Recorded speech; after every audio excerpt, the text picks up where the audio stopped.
Welcome to the Tech Egg. Don't get scrambled. Enjoy the video.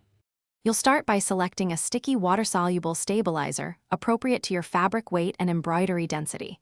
This prevents puckering and shifting. Once chosen, cut a piece larger than the hoop by at least 1–2 inches so you have working margin.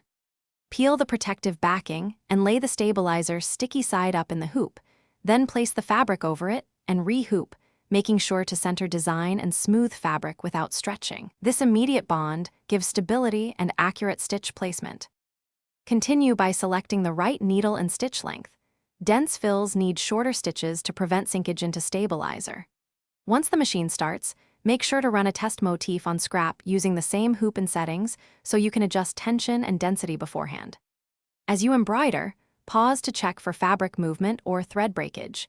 If corners lift, stop and secure edges with heat-resistant tape or re-hoop to maintain even contact. These mid-process checks keep the design crisp and prevent rework. Finish by trimming jump threads and then soaking the embroidered piece in cool water to dissolve the sticky stabilizer. Timing typically ranges from 5 to 15 minutes depending on thickness. Once dissolved, gently agitate and lightly rub stubborn spots, then rinse thoroughly and press between towels to remove excess water. Never wring. If you see puckering, steam press from the back.